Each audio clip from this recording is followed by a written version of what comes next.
আমাদের চারপাশের জীবনের এক অত্যন্ত সাধারণ বস্তু হলো কাঁচ। চোখের চশমা থেকে জানালা এমনকি দূরবীক্ষণ যন্ত্রেও কাচের ব্যবহার করা হয়। কিন্তু এই কাঁচ কেন কঠিন হওয়ার পরও এতটা ট্রান্সপারেন্ট বা স্বচ্ছ তা নিয়ে পর্যালোচনা করা হবে আজকের পর্বে। পৃথিবীর ভূ অভ্যন্তরে সিলিকন এবং অক্সিজেন মিলিত হয়ে সিলিকন ডাইঅক্সাইড তৈরি করে। এই অণুগুলো বন্ড হওয়ার ফলে এক ধরনের ক্রিস্টালে পরিণত হয়, যাকে কোয়ার্টজ বলা হয়। এই কোয়ার্টজ সাধারণ বালির মধ্যে পাওয়া যায়, যা কাঁচ তৈরির মূল উপকরণ। কোয়ার্টজকে ততক্ষণ হিট দেওয়া হয় যতক্ষণ পর্যন্ত না এর অণুগুলোর মধ্যেকার বন্ধন ভেঙে যায়। এরপর এটি তরলে পরিণত হয়। কিন্তু এই সিলিকন ডাইঅক্সাইড ঠান্ডা হওয়ার পর ক্রিস্টাল সলিডে পরিণত হয় না। এর অণুগুলো শক্তি হারিয়ে পুরনো পজিশনে যাওয়ার ক্ষমতা হারিয়ে ফেলে, যার ফলে তরল থেকে এটি একটি বিশৃঙ্খল স্ট্রাকচারের কঠিন পদার্থে পরিণত হয়। এজন্য কাচের মধ্যে মাইক্রোস্কোপিক লেভেলের স্থান তৈরি হয়, যার মধ্যে দিয়ে আলো কোনো বিচ্ছুরণ ছাড়াই প্রবাহিত হতে পারে।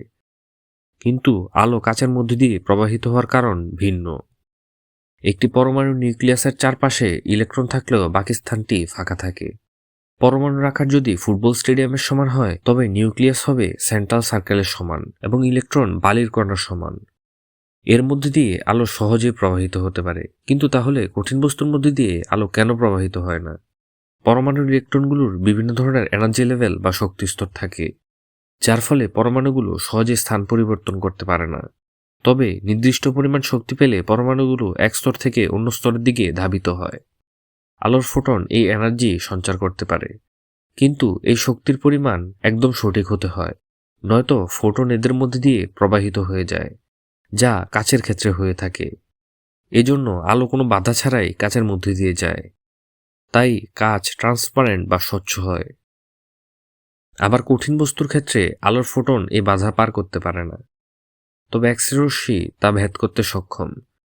তাই আমরা এক্স-রের মধ্যে দিয়ে কঠিন বস্তুকেও ট্রান্সপারেন্ট বা স্বচ্ছভাবে দেখতে পারি। এই ট্রান্সপারেন্সি বা স্বচ্ছতা মূলত ইলেকট্রনগুলোর শক্তিস্তরের পরিবর্তনের উপর নির্ভর করে। আধুনিক সভ্যতার অন্যতম প্রধান উপকরণ কাচ। শতাব্দীর পর শতাব্দী ধরে মানুষ বিভিন্ন কাজে তা ব্যবহার করে আসছে। আর কাচের এই স্বচ্ছতা থাকার ফলেই মাইক্রোস্কোপ এবং ক্যামেরা লেন্সের মতো গুরুত্বপূর্ণ জিনিস তৈরি করা সম্ভব হয়েছে।